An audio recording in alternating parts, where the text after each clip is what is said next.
If you asked me to tell you my life story, I'd probably start at the beginning. I was born in the United States on April 8th, 1996. I was happy, healthy, and, let's be honest, adorable. If you asked me to tell you my life story, I'd probably include some major life events. I moved to Washington State when I was 6. My parents got divorced when I was 12. I was accepted to United World College Costa Rica when I was 17. And now, at age 18, here I am.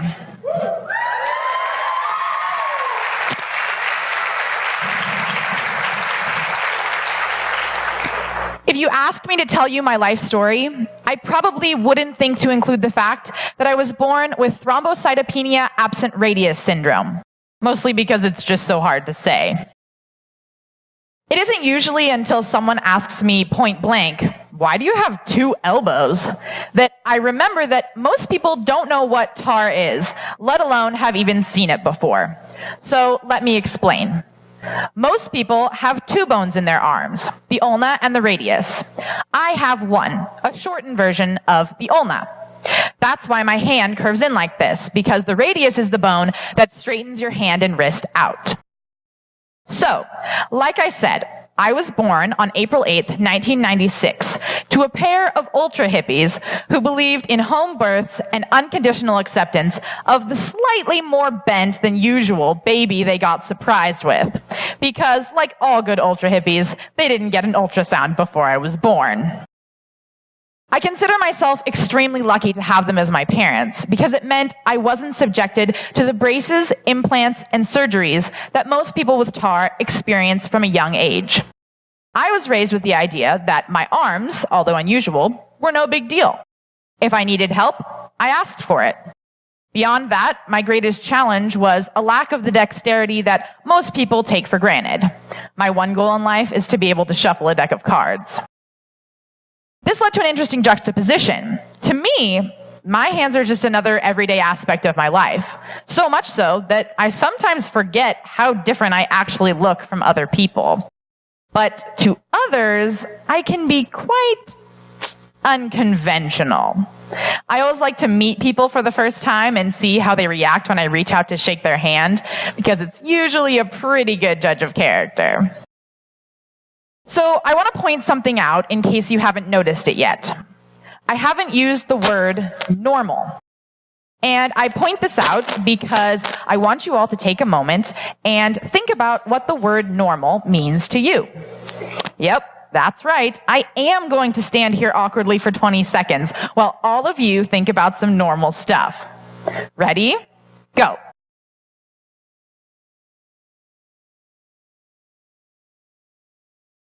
Are you thinking? It's not that hard.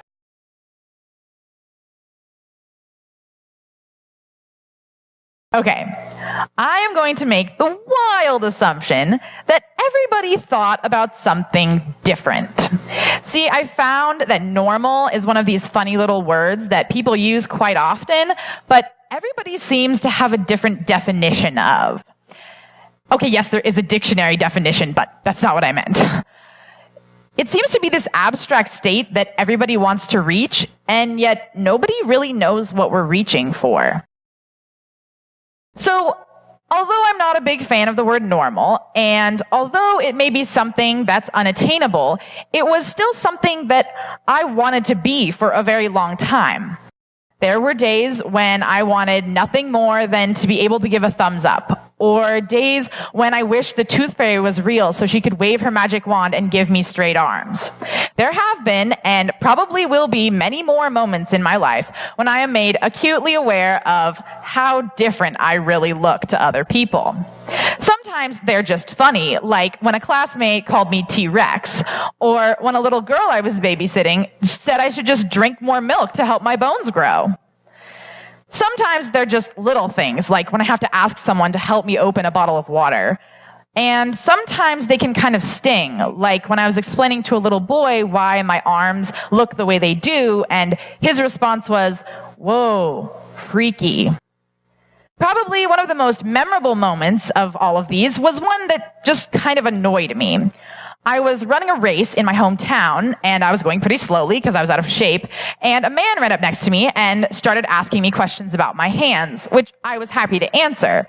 But then at the end of our conversation, he says, "It's so great that you're doing this with your disability," and runs off. Now, the reason that this comment frustrated me is because I was running. Yeah, I'm a bad runner, but that's just because I'm slow at running. It has absolutely nothing to do with my hands. And besides, I'm not really a fan of the word disabled. So let's add that to the list. Other words I'm not particularly fond of: special, unique, unusual. The only one I don't really mind is handicapped, because I'm literally handicapped. Anyways, maybe I should just think of a whole different word. Maybe I should just pull one from somewhere else. You know, I did like it when my parents said that my arms were curly. So maybe that seems as good a choice as any. Yeah, okay. I'm not special. I'm not unique. I'm just curly. Now, the thing about being a curly person is that there aren't that many other curly people in the public eye. In fact, the first time I ever saw anyone who even looked remotely like me in the mainstream media was 5 months ago, when American Horror Story Freak Show came out. Maybe not. There we go. This man's name is Matt Frazier, and he's playing a character in a freak show. Are you starting to see the problem? This lack of role models definitely didn't encourage my dreams of becoming a professional actress or singer, and it made me realize how other people can perceive me, which definitely hurts sometimes. It was at those moments that I hoped against hope that somehow magic was real and I could jump out of this body and into a normal one. Probably one of the most shocking experiences I ever had was when I went to see a limb realignment specialist in New York City when I was 15. I was looking into a procedure that would elongate my ulna bone and kind of straighten out my wrist, and I had to get the procedure done before I was 18 if I wanted my insurance to cover it. The specialist was very nice, and he told me that he was very surprised to see that I didn't have any scars because he had never seen anyone with TAR that hadn't had at least one surgery in their life. His assistant was also surprised, and when the specialist went to get my medical history, we were talking about why I had never had a surgery before. And so I was explaining to him about my hippie parents and how they had decided to let me make the choice if I ever wanted to. And I don't know, I had just never considered it before now. So that's why we were here. I was just weighing all my options.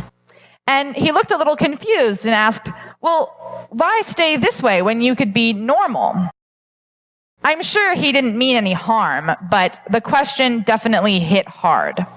It basically confirmed everything I was afraid of, that people see me as strange and weird, that no matter how much I accept myself, I will never be normal to other people. And yes, even though I had told myself over and over again that normal doesn't mean anything, it's still pretty hard to let go of an ideal you've been taught to live up to your entire life. So, as you might have noticed, I opted against the surgery. It turned out it was no magic wand. It would take a year, reduce my range of motion, and would probably become naturally reversed within 15 to 20 years anyways, so it just didn't seem worth it. 3 years later, I'm still pretty happy with my choice. I have come to terms with the fact that I'm special, unique, that I'm curly as hell. And I'm okay with that. But I don't think I would ever use the word disabled to describe myself. It gives the impression that I'm unable to do certain things. And even though I have trouble opening jars or getting things off of high shelves, in the grand scheme of my life, my hands have never stopped me from doing what I loved, be it acting, singing, or moving to Costa Rica for UWC, although carrying all my bags was quite the interesting challenge. am I here? Why am I on this stage telling you my story? Sure, I could tell you to never let anything stand in your way, or obstacles in your life are easier to overcome than you think, but that's not really what I would want you to take away from this. I wish that I had some inspirational quote to leave you with that no one had ever thought of before, but I don't. So here's what I do have. When I started to write this talk, I wanted to give you some pointers on how to approach someone like me who's different from yourself. But as I started to think of do's and don'ts, I realized I would be completely contradicting myself if I told you to do one thing or the other. There are many people who struggle with their physical and mental limitations every day, and I don't want to discount or minimize their experiences. I'm here to tell you all about myself because I want you to understand that there are many people with what appears to be a handicap that live happy, fulfilling lives. And I want to stress the fact that everyone experiences disability differently. But I'm here to tell you that my experience has, for the most part, been a positive one. My hands haven't affected my quality of life. They just make me a little bit curlier than everybody else. So the next time you see someone in a wheelchair or someone with Down syndrome, you don't have to assume anything about their situation. Maybe they're happy with the way their lives have turned out. Maybe they aren't. But they're still a person who has hopes and fears and people they love. You don't have to offer them help or advice to connect with them. Just start with a smile and a hello and go from there. Beyond that, you'll just have to figure it out as you go along, because not even I, the most genius person you will ever meet, am able to tell how different people will react. After all, there are so many experiences, so many stories, and this is just my curly one. Thank you.